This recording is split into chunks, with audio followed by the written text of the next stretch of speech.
Thank you for joining us on today's episode of Engendered on Captain Television, a show where we always analyze all issues that affect the female gender. I am Chidinma Ufomadu. I am Pamela Ajero. Welcome to the show this evening. It's going to be an amazing show this evening. We'll be bringing our topic and also the guest after this break to join us shortly.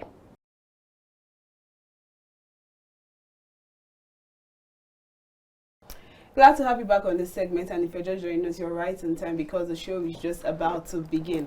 And today on the agenda, we're going to be discussing something very, we're talking about the health aspect of the female gender now. We're going to be discussing female infertility. I know that this affects both the male and the female gender. We're not discriminating. We're not saying that the women are the cause, but we're just going to be concentrating majorly on female infertility because this is what the show does. We talk about all issues that affect the female gender.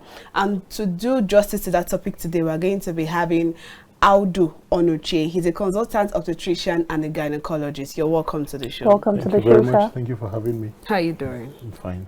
So I would like to start with the word infertility. When we talk about infertility and fertility, what does it really mean? Okay, infertility can be defined as an inability of a couple, a woman, to conceive and take the pregnancy to viability after trying for a period of 1 year of regular, unprotected sex, and we could add to that by the WHO timed intercourse. By that I mean having intercourse at the woman's fertile period, that is basically when she's ovulating. You have a dominant follicle that can be fertilized and pregnancy can be achieved. So if this has not been able to be achieved in a couple for about a year of regular trying and unprotected sex, then we can say we have infertility. In this case, female.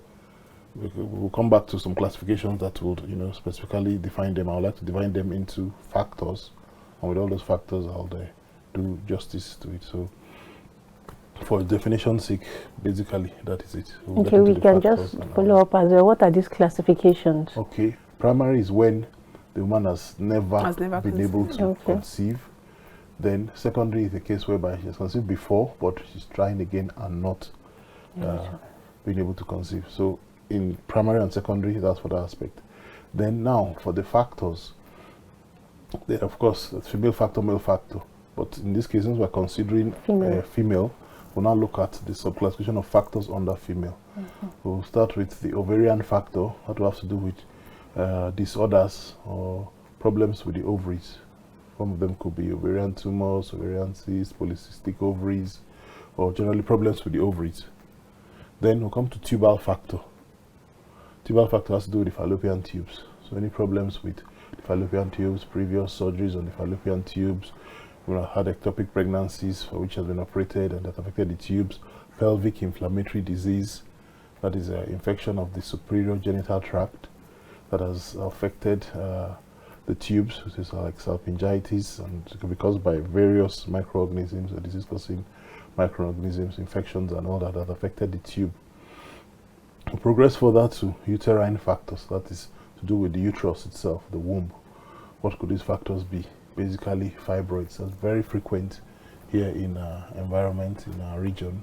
Like I was telling you about an outreach that we're doing now, one of the basic conditions we see is uterine fibroids. A lot of women, nobody is virtually spared. Women that have had several, pregnancies and have got a lot of children could have fibroids. Those have never been pregnant also have fibroids. So it's like no one is spared.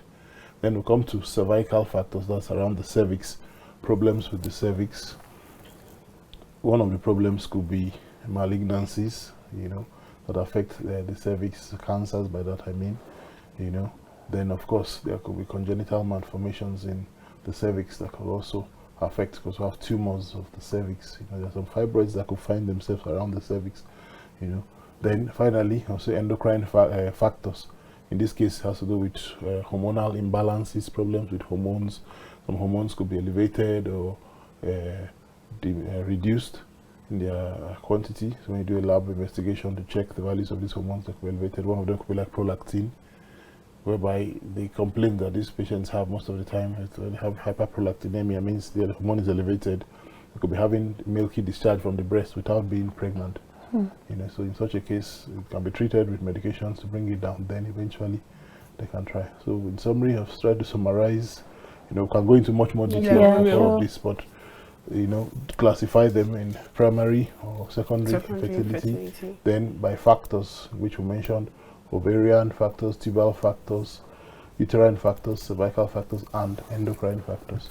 Okay, you said something about fibroid being the common, and in reality, uterine factors. Yes, in reality, we can see most women. I have fibroid.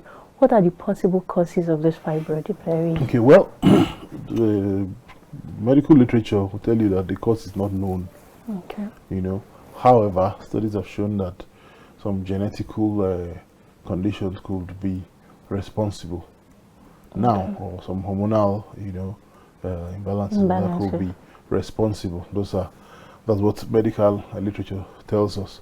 However, in my own personal experience, both at home and abroad in diaspora and other climes, I've seen that in the African continent it's very, very frequent amongst our, epidemiologically speaking, because Caucasians, the whites, basically, they do have them, but not as much.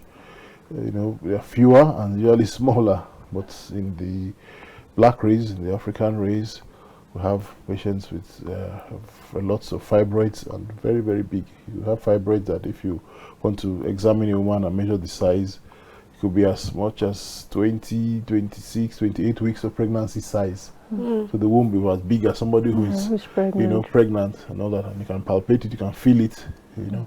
On examination, the woman just lies down. You want to examine just by looking at the abdomen alone. You would know. Then, of course, you want to corroborate that with a complementary imaging exam. The ultrasound will help to diagnose that, to confirm that that is what is enlarged in the abdomen of a woman. At what point, like we defined infertility, but at what point do we certify that somebody, a female, is infertile? Okay, like I said, the definition clearly does justice to that. It says when you've been trying for, when we're having regular, unprotected sex and the timed intercourse. I'll come into what timed intercourse means, you know, for about a year, because it's difficult, because the life cycle of the sperm cell, the male sperm cell, is about 72 hours. It can live successfully in the female's body. But for the egg that the woman releases during ovulation, between 12 to 24 hours. So that's what brings us to timed intercourse. Okay. Timed intercourse is for a woman to know when she's ovulating, know her fertile period, and during that period, because the egg she releases from the follicle that liberates during ovulation, it's just 12 to 24 hours that it lives.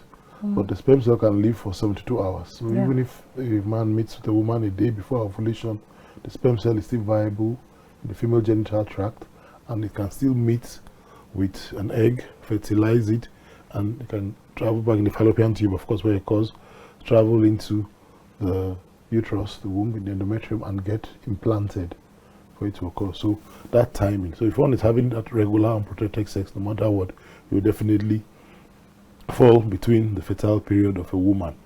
However, where this is not known, in the hospital can offer them what we call follicular tracking, you know, whereby they're doing ultrasound scans to check the size. The dominant follicle is about 18 millimeters in size. So when you have that size, you say, okay, yes, this is the time that they can. But some do know, because there could be temperature fluctuations. They have some like low abdominal pain when you're ovulating, the cervical mucor and all that. So a lot of women know this, some don't, but a lot do know. And those that don't know, we educate them on this so that they can like time the intercourse to that period. So when, despite that, pregnancy is not happening, despite all of this, then of course, you now come to see their health practitioner, the doctor, and will request for a series of investigations. Now, the focus of today's discussion is female, but there have been times whereby we've done everything in the book for the woman, and just a simple semen fluid analysis for the man will reveal that, oh, the problem could be from male factor. So for you to have a complete evaluation, when you've exhausted everything with the woman, then of course you can now invite the man and also try. Okay, if I got you correctly, you're explaining that if a man and woman have intercourse today and she's ovulating tomorrow, she can still get pregnant. Yes, yes. Because the sperm is still viable. Yes, 72 hours, 3 days. But that of the egg is just 12 to 24 hours. Okay, is it every woman that ovulates that sees, is it every person ovulating that gets to see symptoms?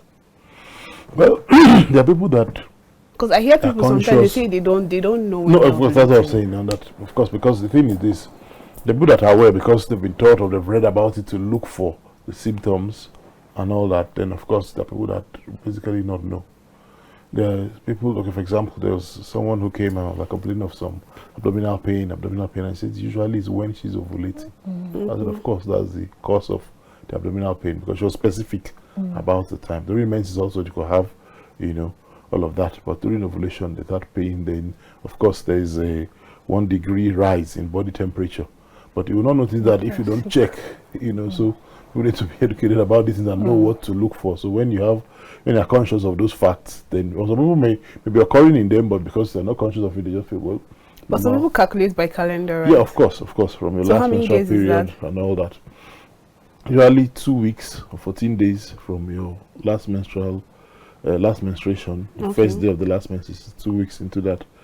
At that time, woman in a healthy, of course, normal situation, because you could have anovulatory cycles, you could have other disorders of menstruation and all that, those that don't even see menses, and you know that's. But the normal thing, or looking at the normal situation here, 2 weeks after the menses, woman should be ovulating.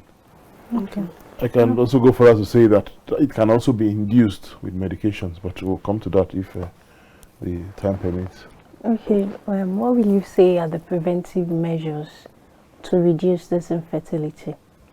Okay, well, depending on the factors or the factor that is causing it, but of course, since people will not know necessarily what factor is causing it, I'll say general healthy lifestyle first of all, because you need to be healthy, because there are some also health conditions which we would mention that could also lead to infertility, because the woman might have all the factors intact, but there are some health conditions like cardiac conditions, heart conditions that a woman has that pregnancy will exacerbate, that make it worse. Kidney conditions also, like renal failure, that if the woman decides to, you know, get pregnant and all that, then of course, but there are people that their kidney diseases have been diagnosed when they became pregnant.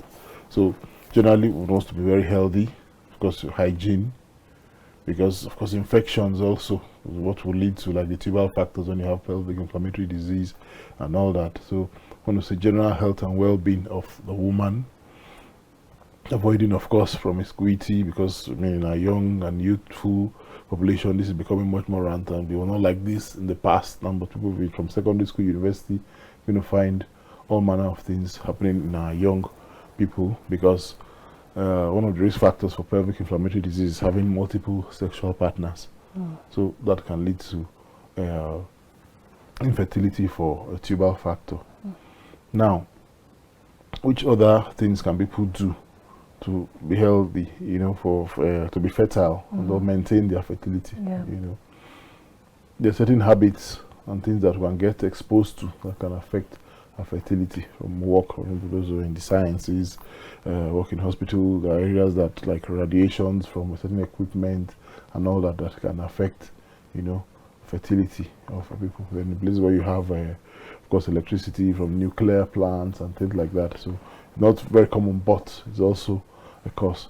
Then generally, as women, you know, get from adolescence into adulthood and all that, there's some basic, you know, checks that a woman should have. A woman getting in her 20s and all that should have a pap smear done. Pap smear is for early diagnosis of cancer of the cervix. Have a pap smear done, so that if there are any low-grade cervical lesions and all that, it can be, you know, attended to on time, so that it doesn't progress to cancer of the cervix. So having regular checks, of course, as the symptoms come back, going to see your doctor so that you can be checked. Nowadays, a lot of women are more knowledgeable about this. And when they get married newly or about to get married, they're concerned. They come consulting. Say, no, doctor, I want to check my fertility. You know, and things like that. Some newly married before, even they're even 1 year or 6 months married, because they're already worried that, oh, there could be that delay in having children, or some of them is when it has happened, then eventually they come to seek help with the medical practitioner to, have investigations done. So there are several investigations that can be done to check, the fertility. Yeah, sorry. So talking about those investigations just now, because I usually see that people in search of children, they always have to go through a process, and it's always like sometimes the dreadful parts, because by the time they start, when they get to the hospital, they have to start from this test to another to another. So I'd like you to analyze to our viewers, what are those processes involved? Because sometimes I see a lot of lists. I've been to a hospital, I see a long list of what to do to check your fertility. If this doesn't work, you do this, you do that. I had someone that she was so scared of doing a particular thing. They said they had to insert something through the tube to flush it or so, and it seems so scary. So what are the normal processes that we can go through to check that, okay, we are fertile, and we don't have to go that far through all the lists? Okay, first, good question. What I would like to advise the general public and all those listening to us and those that will eventually watch this is the following. When you get married, there's no need to just rush quickly if they want to check and all that, give it a try. But however, we will not change the minds of people who want to check, because infertility is becoming on the rise. Yeah, true. And other people also want to check. So look for somebody qualified medical practitioner, a general doctor, family physician, or preferably an obstetrician and gynecologist. No bias to other specialties. But basically, if you see a specialist, of course, it will help. That does not mean that general doctors are not trained to make this diagnosis and all of that. When you say a qualified doctor really knows what he's doing, then of course you get adequate help. He will ask you questions, like interrogate you, ask about your menstrual cycle, a regular number of days and stuff like that. When you've had all those information, then basically you want to do an pelvic or abdominopelvic ultrasound scan to check and see if everything is fine from that level. Basically, from the questions you're asking the patient, you tailor where you need to go. If everything is fine, and normally they get pregnant, of course they will not come to you, they just come when they're already pregnant.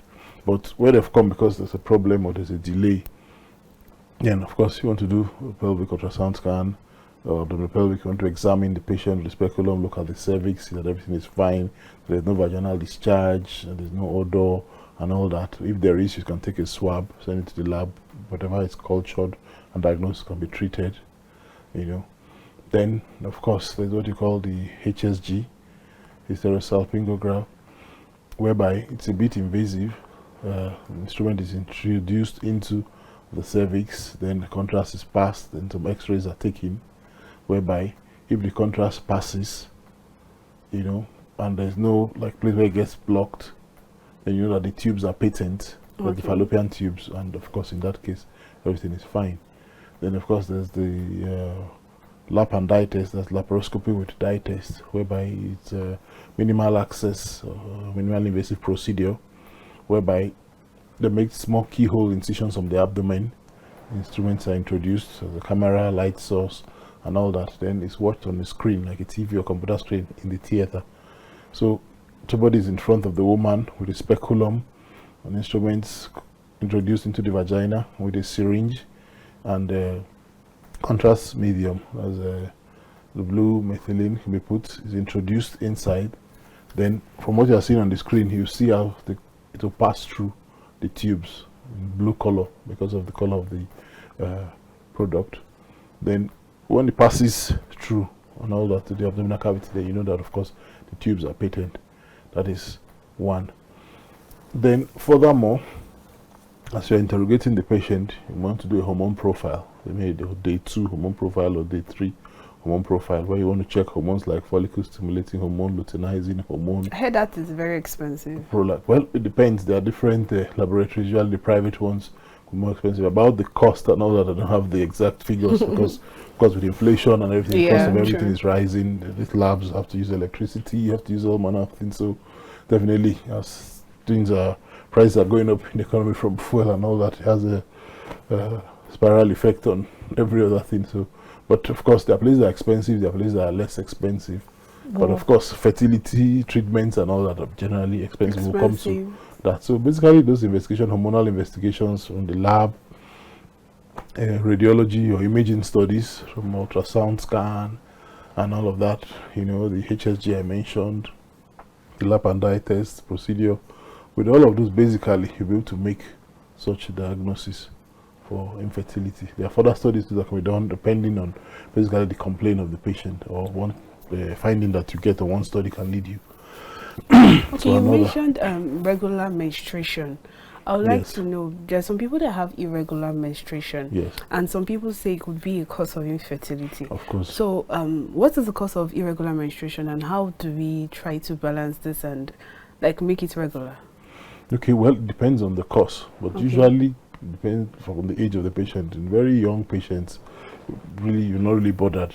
We're hoping that, okay, as she's getting to a fertile age, you know, eventually it regularizes. You know, there's becoming much more development in the ovaries, and when it's becoming much more mature, you know, in the reproductive age, things should generally regularize. Now, regular menstruation is a woman that sees her menstruation every month. It's a 28-day cycle, you know, lasting between 3 to 7 days of bleeding, 3 to 5, 3 to 7 on average. Then duration would be, like I said, between 21 to 35, but for normals, you say 28-day cycle.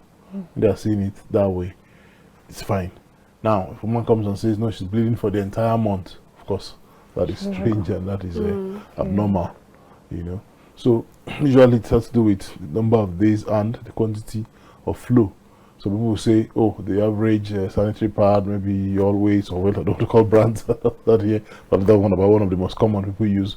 You know, they say they have to use several packs, and some say, oh, they don't even use that again because it's not enough for them, so they have to even use diapers and all that because of the heavy flow. No, he's just laughing, but it's very common, and we have a lot of patients that come complaining, you know. Now, these menstrual disorders could be as a result of hormonal imbalances or defects, or sometimes could be structural. The factors like the uterine factor, I said, some problems from, you know, the uterus, fibroids, on their location, especially the submucous ones. We're going to classify them in 3 basic locations, or say 4. We have submucous fibroids, that's when you have them inside the uterus, in the endometrial layer. Intramural, when you have them in the myometrium, that's the muscular part of the uterus. Or subserous, one is in the outermost part. Then there's a 4th classification, which is the pedunculated ones, like when you have the fibroid has a stalk. Just like, let me use the mango tree, for example, to explain that. You see, the mango, the way it grows, the fruit on the tree has a stalk, which is hanging. So when you have the fibroid like that, having a prolongation and extending, that is a pedunculated one. So basically, the ones that cause much more bleeding are usually the submucous ones, because they are in the endometrial layer, that's the part that sheds during menses. You know, some intramural ones that project into the endometrial layer can also make the woman to bleed. Some, of course, issues with the ovaries, some ovarian disorders also can cause that. Then, of course, hormonal imbalances. When it's hormonal, the problem, usually with some medications, some of them are even contraceptive medications that has hormones, progesterone and all that, progesterone can be used to, you know, control some of this irregularity. However, the advice to the public is that when you have this, don't just go and buy medications. Try to see a doctor who is experienced and knowledgeable about this, so that you can prescribe, because all conditions are not the same. Because I know a lot of people discuss with their friends and say, no, I had this and I took this, but there could be some, you know, underlying condition which you may have and this other person does not have, that will now trigger it. Then in some cases, they may require surgical interventions in the cases of the fibroids and all that, you know, for menstrual disorders. Okay, now technology advancement has brought aiding to this infertility, like the IVF, surrogacy, among others. What is your opinion, your take on this? Is it effective? Is it reliable? Okay, well, for assisted reproductive techniques, which is what I call, which IVF falls under, because IVF is not the only assisted reproductive technique, but it's about one of the most common, because you have the IUI. It depends on what, you know, that brings us back to the factors, you know, in infertility. Depends on what factor is having the problem, because the woman could be fine and it's male factor, you know. So in that case, you can just take the, you have things like ICSI, that's the intracytoplasmic injection, whereby the sperm is taken and it's injected into the woman's egg for, you know, the IVF. So there are various techniques basically, but IVF is just one of them, even though people uneducated body knows them as IVF, you know, and all that. Yeah, it's effective to a large extent, and there are a lot of cases that are successful. However, there are people that sometimes have to try more than once before it gets successful. There are many factors that can influence it being successful. The age of the woman, and all of that is very important. In fact, there are cases whereby usually women above 35, 40 and all that, some cases is done with donor eggs, because their own eggs may not, you know, be able to produce successful, and because of course the providers usually are concerned about their success rates and all that. So usually when patients are above 40 and all that, they'll counsel them and suggest possible use of donor eggs to achieve a higher success rate. But to a large extent, I mean, there are so many babies now delivered, people even in their 50s, and of course with the medications and all that, can achieve, you know, successful pregnancies and normal healthy babies with the use of IVF. So usually when the diagnosis of infertility has been made and the factor is known, then of course the appropriate treatment can be offered. In the large number of cases it could be IVF. But this IVF is very, very expensive. It's not for the poor man. Yes, it's very expensive, because a lot goes to it, equipment, sometimes people freeze their eggs and all that, and this is a very expensive. Since a lot of them are not produced here, they have to be imported, and of course foreign exchange, the dollar is high, and so many things. But you know that there are some, you know, places that where try to subsidize it. We do promos. There are foundations, like the first documented IVF that was done in Nigeria. The baby Hanatu, there's a foundation to her name. She's now a medical doctor. Baby. So as I said, we have healthy normal babies. I mean, for someone to train and become a medical doctor, because she's normal. So there's a foundation to her name, the Baby Hanatu Foundation, and every now and then they do promos and try to bring the prices down. So, and of course, since there are many more people now delving into IVF, more doctors are getting training and all that. There's a lot of people offering this service. It's going to bring down the cost down. However, it's still on the high side to a lot of couples that cannot, of course, afford it. Okay, I would like to ask another question regarding to sexually transmitted infections, but I think they're kind of not to go on the break now. So when we come back on the break, we'll talk about that. Okay, viewers, we'll be going on a short break, and when we return, Engendered continues. We will be right back.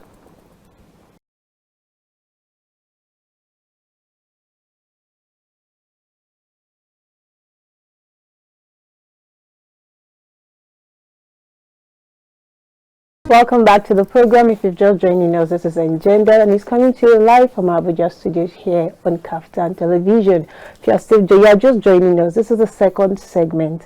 We've done the first part, and this is the second segment. I've been discussing infertility in women with our guests here in the studios. Before we went on that short break, Chidinma was about to ask you a question. Yes, I was about to ask, because I'm talking about infections.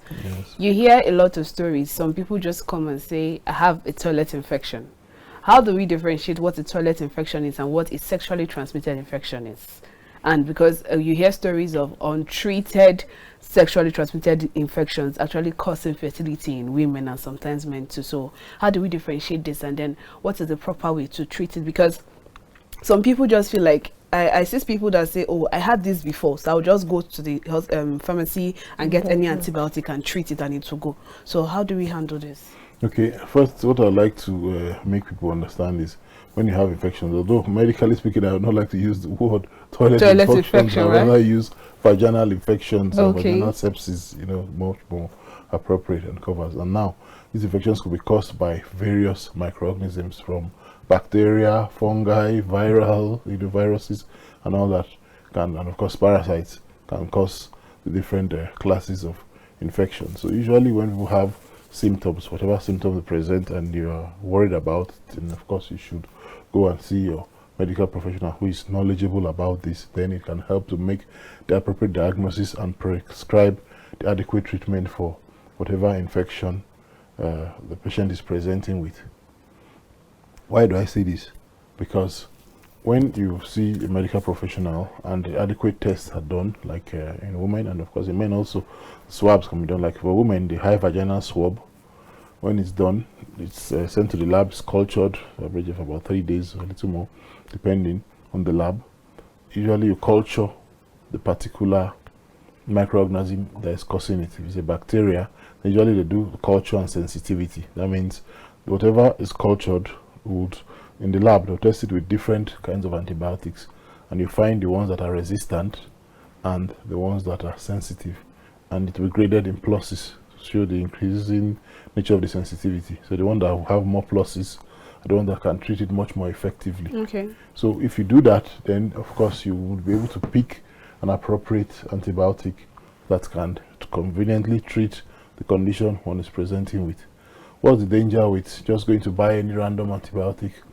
Because consistent use can lead to resistance. Okay. Then of course, when you try to use it again, it will not be effective in that treatment. So when you see a doctor, a swab could be taken. Now, another good thing with seeing your doctor is that doctors are knowledgeable, they have experience, they've been treating these conditions over and over.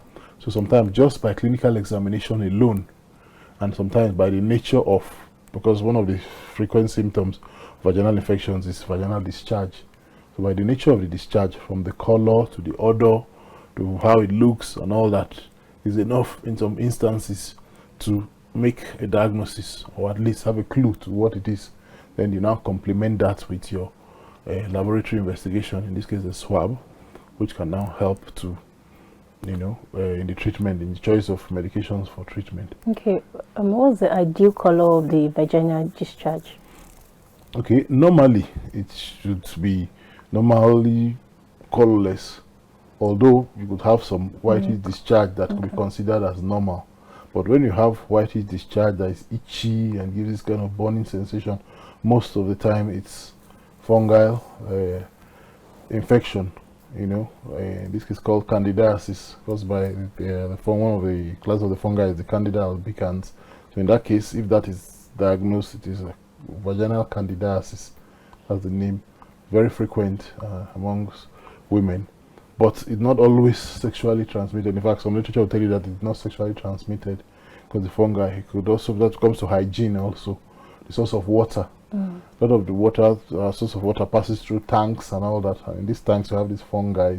So a lot of women do douching after sex, to go and wash with just water and all that. So the way of using the water that can make it clean is the water is boiled before. It doesn't have to be hot, but it can be boiled and kept so that whatever microorganism, fungi that's inside have been killed by boiling, so that it can be used. But like I said, when there is any symptom at all, you come to see your doctor. This one we just described. Of course, there are some that has odor.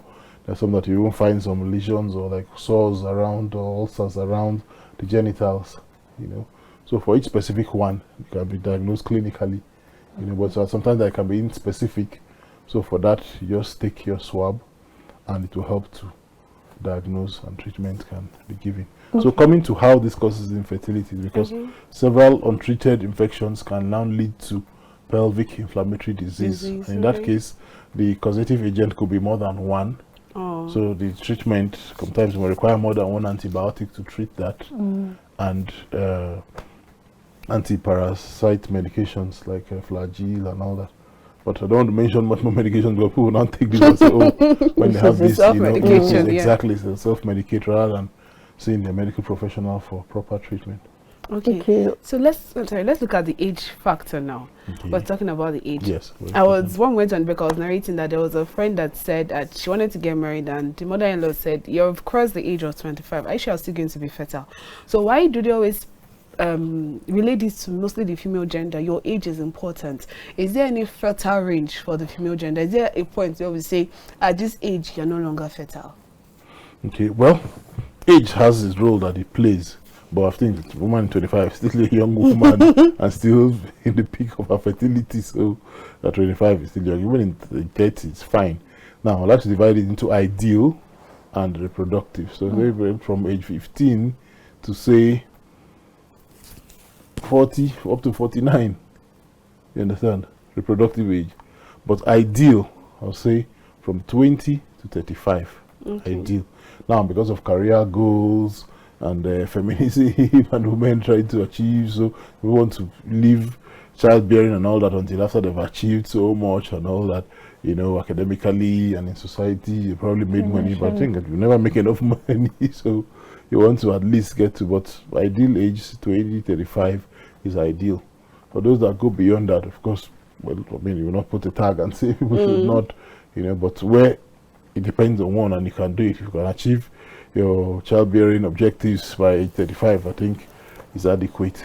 You know, then of course, coming back to technology, you said now people now have the option of freezing their eggs. You know, you can freeze their eggs so that when they are ready, eventually, you can use their own and not have to have recourse to donor eggs and all that. How long can you freeze an egg? You can freeze it for as long as you want. It's Really? The places where it's frozen is kept in liquid nitrogen, and it can be there for as long as you want. But in the places where they offer such services, of course, the longer you keep it, the more you have to pay for it and all of that. But it can be kept for as long as people want to keep. I want you to give us your take on the traditional way of curing infertility, because you see some situation whereby after marriage, maybe 2-3 years, a woman have not given birth, and the mother-in-law will be like, we are going to the village so they can check on you and all that. What is your take? Because it happens every day out there. Okay, first of all, I'm not a traditionalist. I'm a medical doctor, so I would not say I subscribe to such methods. However, I will not remove the merit that there are some traditional methods. You know, in fact, a lot of our medications that are used in modern practice come from herbs and things like that. You know, so when they've been studied and all that and proven, because in science, that's to do with experiments and studies. There's a scientific method that's to do with observation and experimenting and all that. So if this can be replicated in lab and studies have been done to prove that this method are certified and anything, okay, I'll subscribe. But at the moment, I don't agree with, you know, because some of the methods could be crude and these come out of substances and things, and at the end of the day, what they do is to complicate further, you know, the situation. I've met somebody who's very educated and all that, and they said they're going to do something to like remove the fibroids without having to surgically operate, and they put some substance that at the end of the day ended up burning the vaginal cavity, and what they cause is like a stenosis. You know, stenosis like tightening and like virtually closing the place up. So it like worsened her, you know, condition from whatever condition that she had. Whereby if maybe she has come to see a doctor early before going to try whatever stuff like that, should have been able to probably resolve the problem. You know, I want to ask a personal question, but is it possible for somebody to push fibroid out like a baby? Because I know somebody that had it, and she had option of going for the surgery, but they said it was too expensive. So someone told her to come somewhere that for I think about 70,000, that they would give her something that would make her give birth to it and it would go. Okay, well, you see, when I give classifications of fibroids and all that, it depends on the location. Okay. Okay. For example, we have the subserous fibroid, which of course is in the external part. If you have, for example, an anatomic drawing, a picture of what the uterus is and all that, how do you want to push the fibroid, which is in the external, you know, the outermost part, subserous fibroid. If you have an intramural one, how do you want to? So if anything, probably like polyps or things that are around, you know, the cervix that could protrude, or if woman has a condition of genital prolapse, in that case you see things that, you know, coming out, but not necessarily say there's a treatment for, you know, it's probably something that's around that location and come out, you know. But I cannot speak for the traditional because I don't even know what their methods and things that they do, you know, but I think some of them might be crude or cruel. Okay, are there medications, I would like to know, are there medications that maybe some of the side effects could be infertility, that cause infertility in women? Okay, well, there are medications that could help to like shrink or reduce the size of some fibroids, but those ones will not be adequate treatment for infertility. So usually those kind of medications can be effective when people are getting to, you know, perimenopausal or getting to menopause. So around that time, if you use it, can shrink the fibroids, make it smaller, so that when you're operating, it's a lot more convenient for the surgery. But for those that still have fertility goals that they want to achieve, and their fibroids that are causing infertility, the surgical treatment is much more effective. Okay, again, what she was trying to ask is, are there any medication that the side effect leads to infertility? Yes, that's what I tried to answer in the way, because I said that if of course somebody's still has fertility goals, you don't want to use, medication that will shrink, because of course it will affect the womb and you'll not achieve your fertility goals. So the known medications that are used to like reduce or shrink fibroids are not used for fertility. Now, whether there are medications that can affect a woman's fertility and all that, that will bring us to medications that have like teratogenic effect.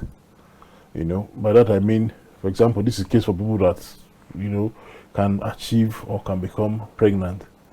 People that can get pregnant, because like I said, in the definition of infertility, it's not just getting pregnant alone, but carrying it to viability. So there's a medication that you can take that will affect the fetus inside you.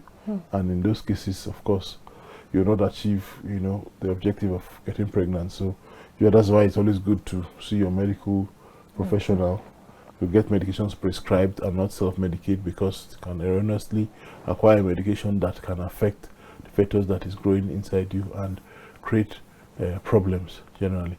But now, if people will always see their medical professionals before taking medications, or most cases, and they talk to the pharmacist who is knowledgeable about medications and all that, and they can get help on drugs that could have one effect or the other, because a lot, even as simple as paracetamol, has its own side effects. If you read through the leaflet, I'm sure you actually don't want to take any medication, because they have, now they're the ones that are frequent and the ones that are rare.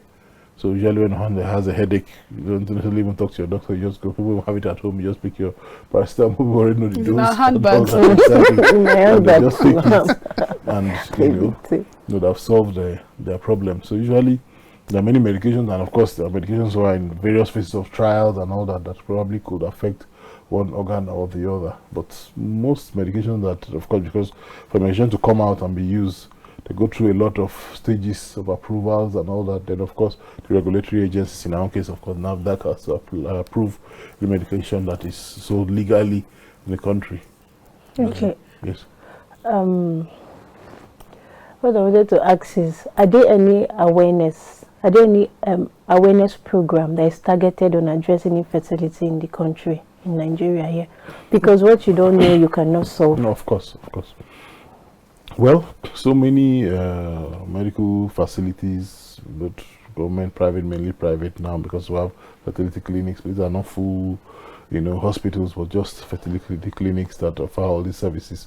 They try to create some awareness. Most of the time, maybe to advertise their services and all that, and like they could have like their open day or fertility week, whereby they even offer some free testings and all that, and they go advocate. And now, of course, with the use of social media and all that, a lot of all these places have their social media handles, and they always put in, some even go as far as teaching and showing with manichees and all that, some of these procedures that are done, and things like that. And of course, programs like this also educate people on, so maybe not on a massive, large scale, but I think that there is sufficient information, because people now consciously go to look for information when they are, encountering some of these issues, especially when they're married and 1 year is passing, 2 years passing, they're not getting pregnant. Of course, people get concerned and they're looking for, help here and there.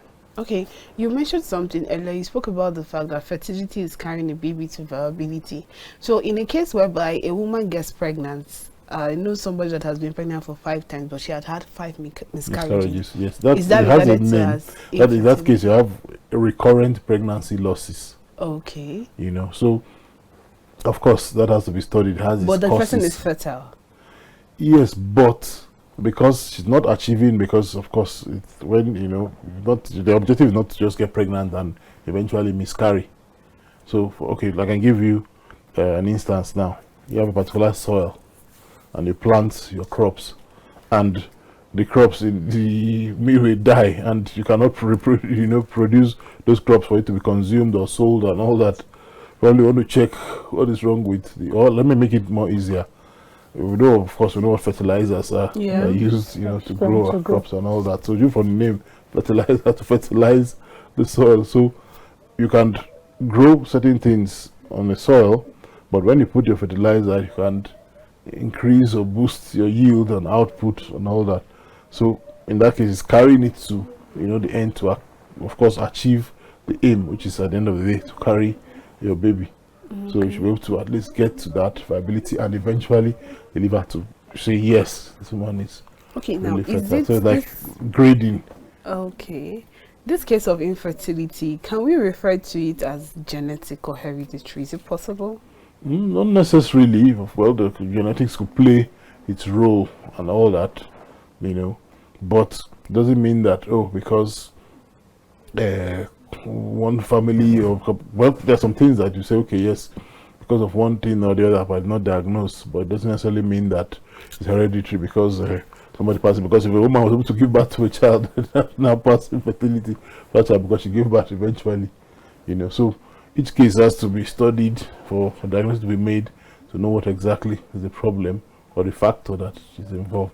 Now, for what I can say for sure, which of course we'll address, is the fact that in our own environment, in our region here, fibroids are very frequent, and it's one that plays a huge role and plays a burden to one of the causes of infertility in our environment. Not the only one, but of course plays a huge role, and it's very frequent in our environment. Are you trying to say fibroid cannot be cured? No, of course it can. Because I have someone that treatments removing it, and when you ask the question about these are the medications that can affect, and I told you that there are medications that you can use, however you want to keep those ones of and menopause and shrink the sizes and all that. And I said, well, further went to say that the surgical removal is much more better when you want to achieve fertility goals. I have my mom's friend, she has done it like 3 times and the thing keeps growing. Yes, and that's another thing again, which of course we tell patients when, even in a lot of the fertility clinics and the IVF centers and all that, because it's very expensive, so prepare the patients, so when they have fibroids, it's removed. But they counsel the patients that after the surgery, like a recovery period of about 3 months, and by the 4th month to 6 months, they can start trying to take in again. Because after 6 months, there's a possibility that the fibroids can grow back.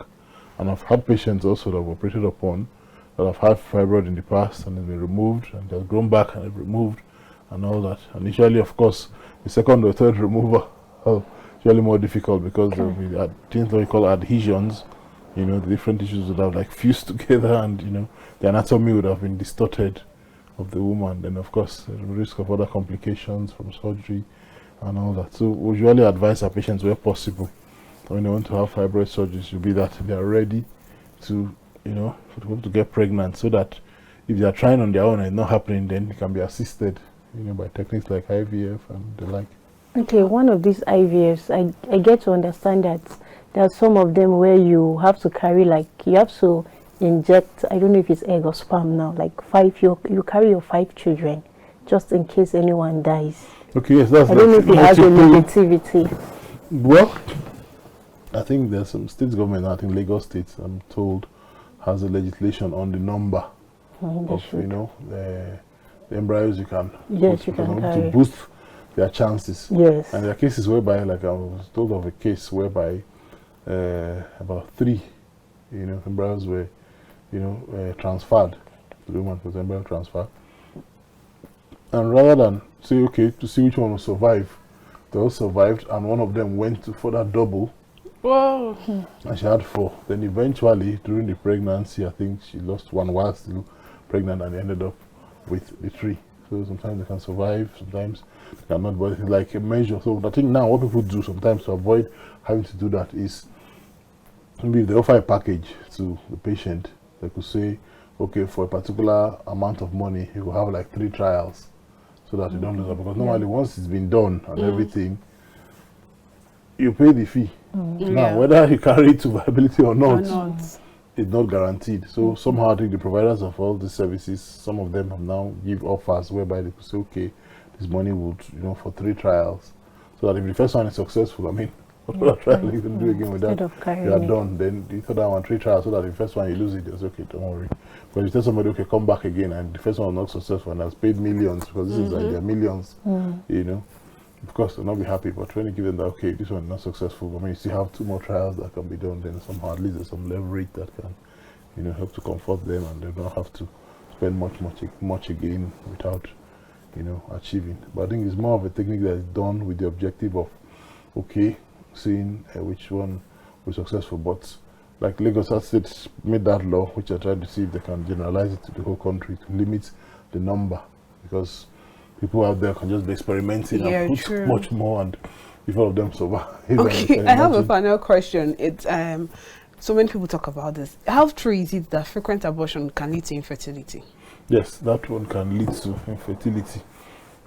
We had a program on abortion some time ago here, and we addressed that basically, but I'll still run over it. Considering the method of abortion that has been used, one of the most frequent ones is what we call the D&C, dilatation and curettage. And basically, by that method, what is done, the cervix is dilated, the wide end opened, instrument is introduced inside, and begin to scrape off the product of conception.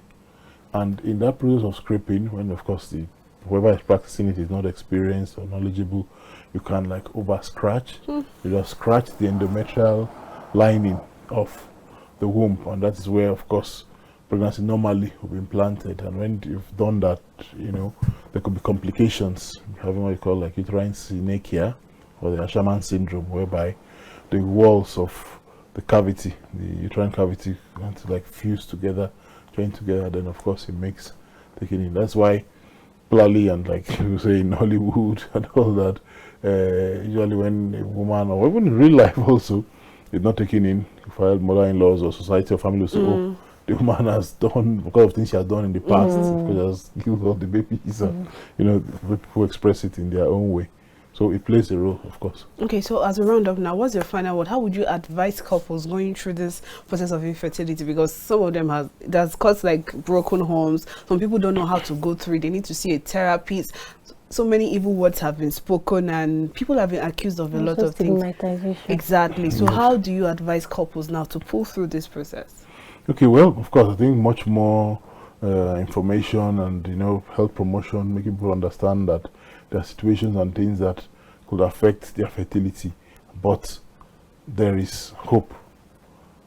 There's some people that no matter what you do, they may never be able to carry their own children, but there are other methods. I mean, more other climes and all that. Even here in Nigeria, people with adoptions, and even though it may not necessarily be one's own, but there are other ways, and not see people that are not able to carry their children as less of human beings, although the African society is very difficult in our own environment.